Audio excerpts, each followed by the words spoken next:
Hey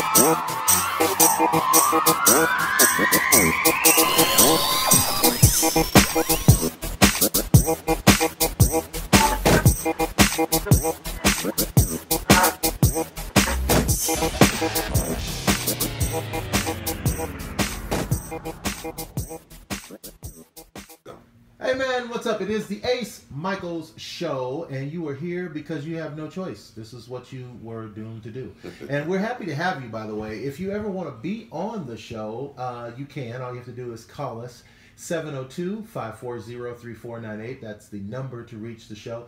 And if you are one of those ones, you a player, you don't like to pick up the phone, you like to email that stuff out, I got you. You can email us. The email is beonthebuzz@yahoo.com.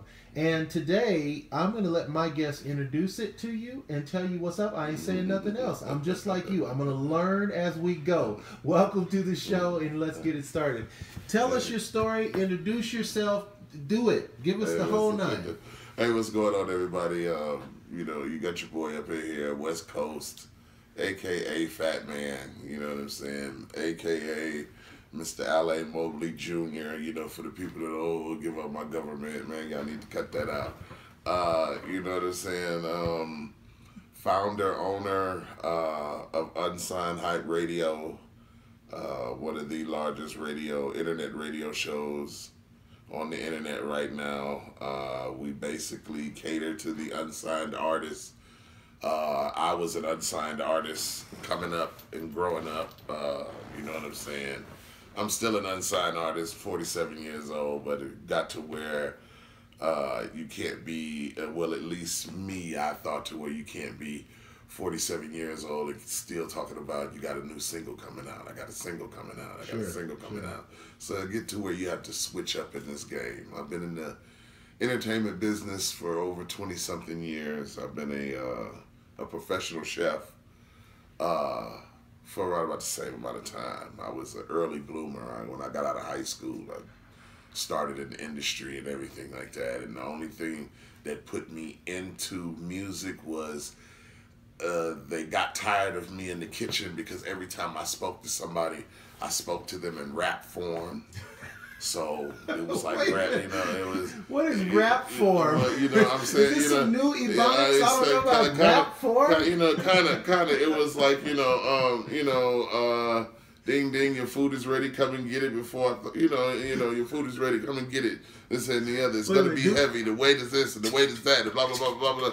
Exactly, you know what I'm saying? So, and I would do that all day long until they started going, getting on my nerves with that. You know, at first it was like, yeah, okay, I'm feeling you, you know what I'm saying? But it just got to where, that's the way I just talk. You know what I'm saying? You know, hand me that, rat, sack, fat, grat, you know, things like that, you know what I'm saying? Right. So then, this is when art truly did imitate life at that point. Exactly. This was when, matter of fact, this is when, because I was trying to get a record deal with Scotty Brother Records. This is when Skilo was out. I wish I was a little bit taller. I wish I was a baller. Wish I had a girl. If I did, I would call her. Right. Me and him was up and running for the same record deal. Okay. This was when I was in Oklahoma. Shout out to everybody in Oklahoma and Oklahoma, Detroit, 313 for life. You know, I grew up around the Eminems and all of them cats and this and the other, the Royce the 5'9" and all of that, you know what I'm saying? But I wasn't a rapper then, I was a break dancer, you know what I'm saying? We used to break dance. We just did a show with the Force MDs a couple of weeks ago. They was on my show. The Force MDs. Big shout out to Mr. Lundy, my man Stevie B. We did a show with them on the show, and he remembered me from doing a show almost 30 years ago, back in the day, at Cobo Arena in Detroit, Michigan, and everything like that. A long time ago, back when breakdancing was out and everything. You know, was talking to him, you know what I'm saying? We rekindled this, that, and the other, you know what I'm saying? Because it was kind of like, damn, I forgot, but you was such and such and such and such age, and you was such and such and such and such age back then, you know what I'm saying? this entertainment circle may look large. It's very small, especially in Vegas. You know what I'm saying? You're gonna run across the people that you see or that do or that's doing something on the other side of town and everything. Unsigned hype has been duplicated by I don't know how many people. People have tried to take my show. It's a lot of people running around here with unsigned hype. You know what I'm saying? But there's only one original unsigned hype, and you're looking at it. You're looking at it because nobody covers what I cover. No one talks about what I talk about, and no one will tell the truth. Like I'll tell the truth, because if your music is garbage, I'll tell you. Right. That shit is garbage, man. Don't. But then again, I will point you in the direction of how to do it correctly. That's the thing about our show.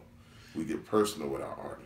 Now, I want to talk about the show for sure. I want to talk about Unsigned Hype. Before I do, though, you are already something of a mystery, an enigma, a puzzle with pieces that need to be put together.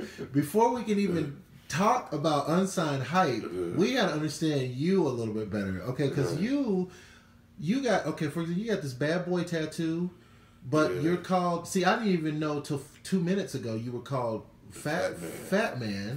Yeah, I didn't know anything about that. And then you're sporting a Tiger's cap. Like, what's really going on? You got a chain around your neck. Like, what is going on, bro?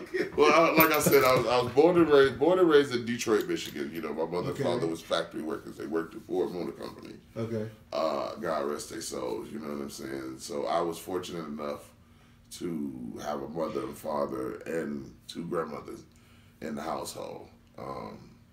I was raised under a roof, a very strict roof. I kind of considered myself the bad boy of the family. That's why I got bad boy on my arm. Because people in my family got pastors and police. Right. I'm the only one that went, the hip hop route. But it was, everybody thought it was fueled through riding in your car. Let me explain something to you. You got a kid that's riding in their car with loud music and this, that, and the other. He's loving the music.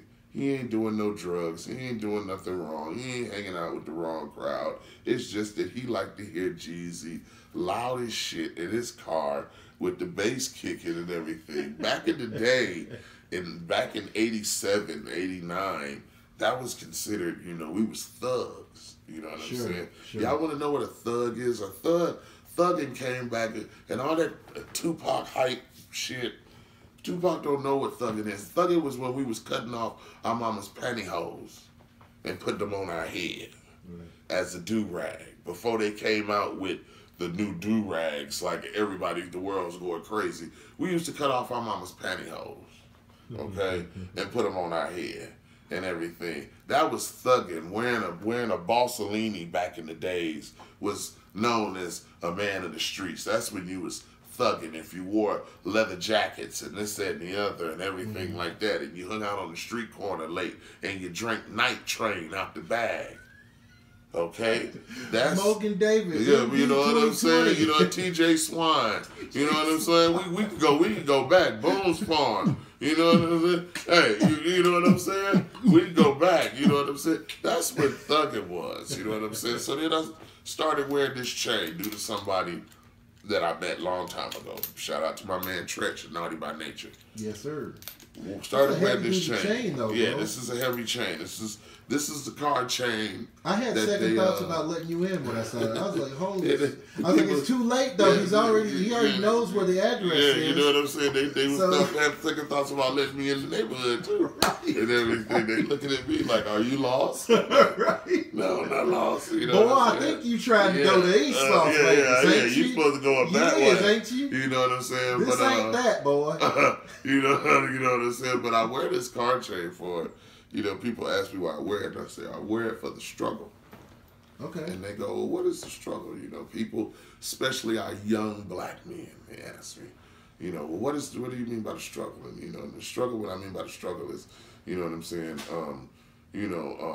Black man hasn't been in control of himself or anything for over almost 500 years. When we came over here, this is what we had around our necks.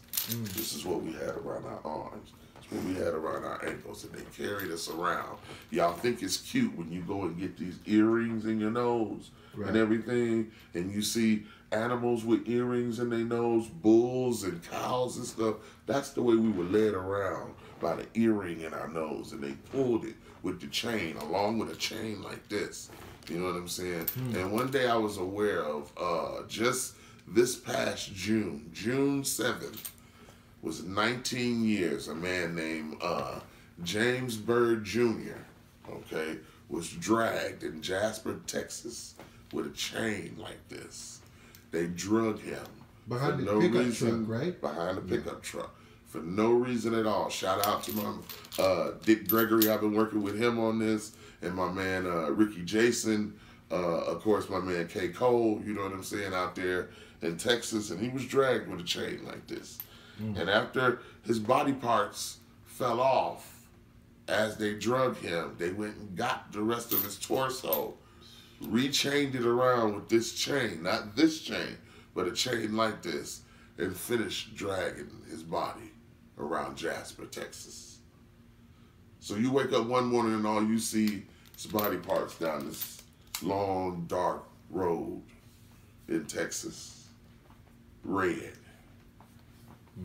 So I tell people, and I tell you artists that's sitting there looking at me, and y'all know me, y'all know Phatman, y'all know West Coast. If you gonna stand behind something and mean it, then stand behind it. If you're gonna stand behind something with meaning, then stand behind it. Don't stand beside it. Stand behind it. Don't be afraid to take a step forward.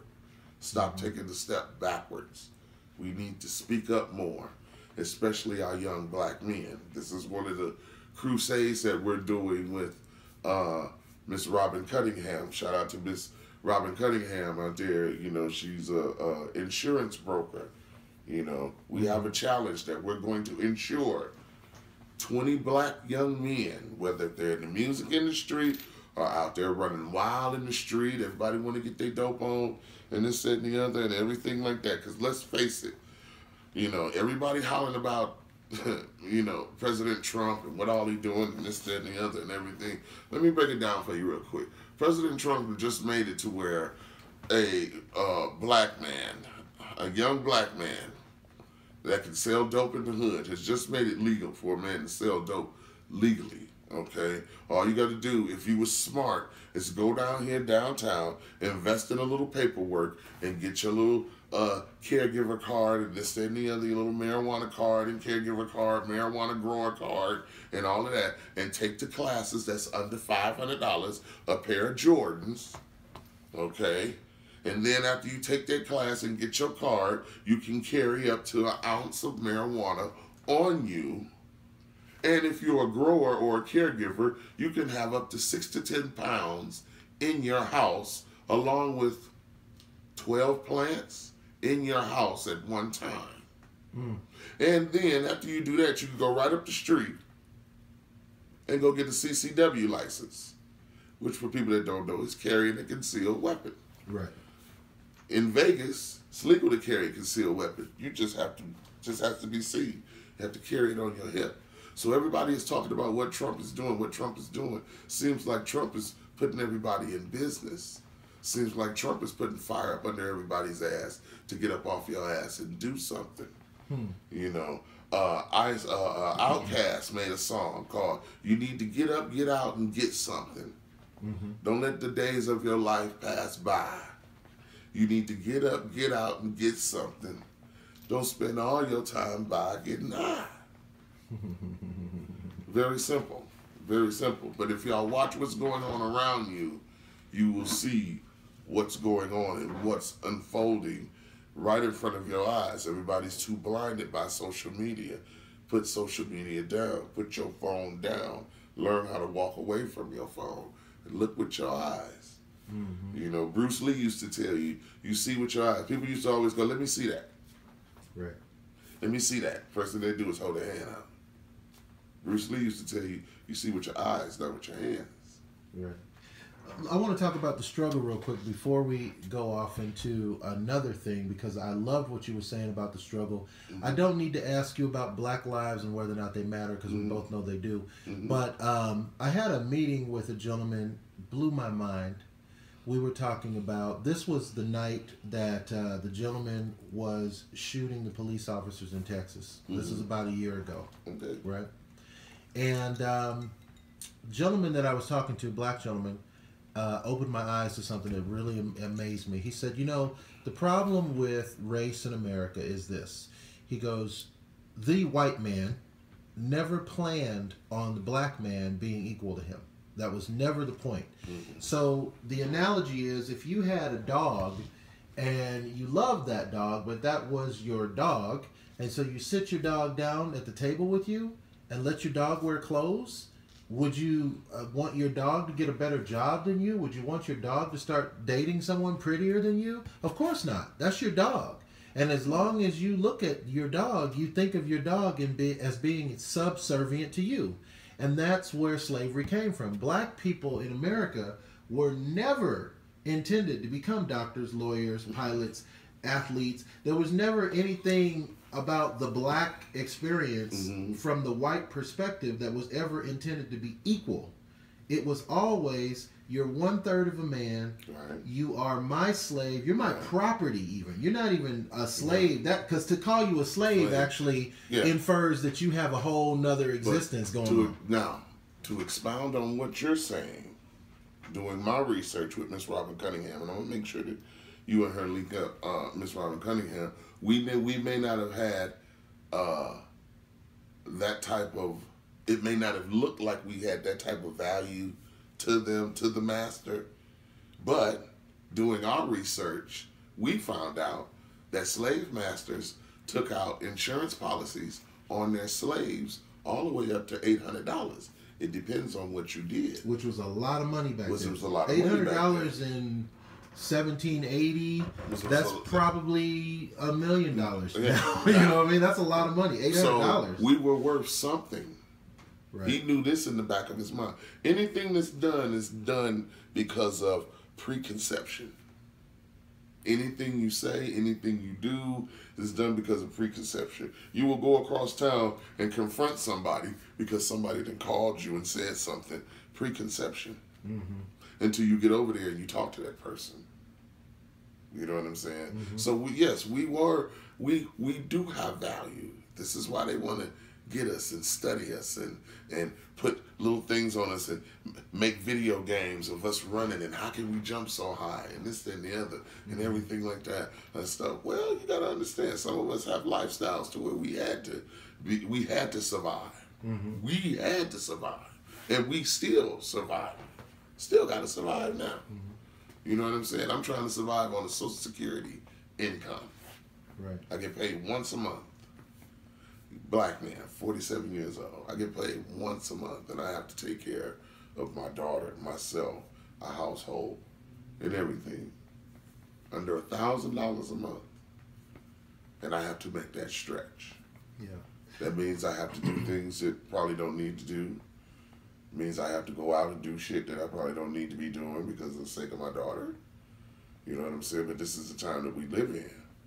And everything, you know what I mean? And it don't have nothing to do with the entertainment industry. It don't have to do with being in the rap industry or anything like that or doing rap music. No, it's called being a black man and surviving. That's the title for today. Being a black man and surviving. That's what it is, because it's a lot of us out there it's not surviving. It's more of us out there on the street than y'all think it is. It's more of us out there on the street struggling than y'all think it is. Don't let all of this fool you. Don't let that fool you. Don't let that fool you. There's artists out here doing shows. I just did the Art of Rap tour. Just came to Las Vegas. Just did the Art of Rap tour. All those legends that was up there. Shout out R.I.P. to my man Prodigy from Mobley. You know what I'm saying? I've seen him for the last time. And everything. Them guys was getting paid, some of them under $5,000 to come out. Rap legends. And that's somebody taking advantage of our own people. And you know who the fuck I'm talking to. You taking advantage of our own people.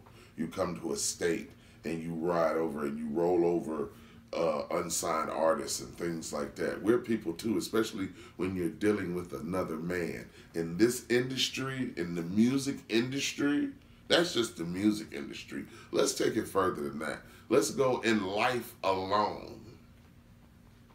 If you can't keep your word as a man, you have nothing. Let's talk about the work that you do with artists. I wanted people to get a more clear vision of who you were as a person, because you're fascinating. But now let's talk about the work, because the work that you do is also fascinating. And I don't get the impression that you do this work necessarily for money. I get the impression you make money, but this is what you call a work of passion. This is passion that you do. It's a love. It's a love. If you ever wanted anything so bad enough to honestly make you sit up and cry about it, because you're so busy beating yourself up and everything, and I mean, and like yourself, I'm pretty sure you've had goals you've set. You have a beautiful home, things like that. You know what I'm saying? Beautiful neighborhood. You had to set yourself and work towards that, and open up your eyes and see more than just the tunnel vision of everything. You had to see the vision of it all. Yes, sir. You know what I'm saying? To go, okay, then it's more vast to me. It's like with the music, 46 different ways to license your music. A lot of people don't even know that. I can get 46 different ways to sit right here and get a mailbox check for the rest of my life. But a lot of people don't know that. But this is what I teach on my show, because artists don't know that. Okay? The one thing that they said back in the day, if you want to hide something from a black man, put it in a book. Yeah. And people wonder why you say that? Why you say that shit and this, that, and the other? Because it's true. Because it is true. It's amazing to me that, and I have my experience of being in the entertainment business as well. Worked with Interscope Records, worked with Virgin Records, I opened for Prince. It's amazing to me that this is an industry that's full of people who purposefully don't know a damn thing about the industry that they're in. If you talk to a fashion model, and most on a certain level, like when you get to the Tyra Banks level of being a fashion model, you know the top photographers' names, you know the top magazines' names, you know the top agencies' names, you know the top fashion designers' names. It's part of what you have to know. If you're a football player, you know who's scouting for which teams, you know the background, you know who owns the teams you're working for.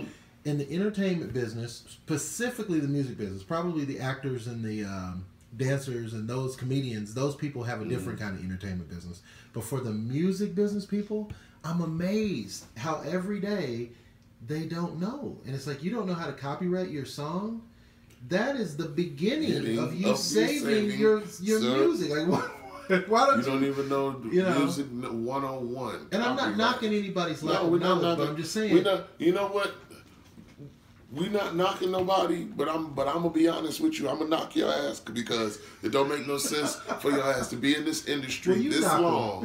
Yeah, I will, because it don't make no sense for you to be in this industry this long and you doing this music and you sending it everywhere. You put it up on YouTube and blah blah blah blah and this and the other, and you don't even know if you have a hit song, because number one, it's not even copywritten. That's right. Number two, BMI ain't even tracking it. So if it does get played on the radio, when that red button needs to light up at BDS to let them know that your song is being played, you're not getting tracked. You're not even getting your 2 cents or maybe 5 cents now per spin that you're entitled to. Right. Get what you're entitled to first, and then move forward.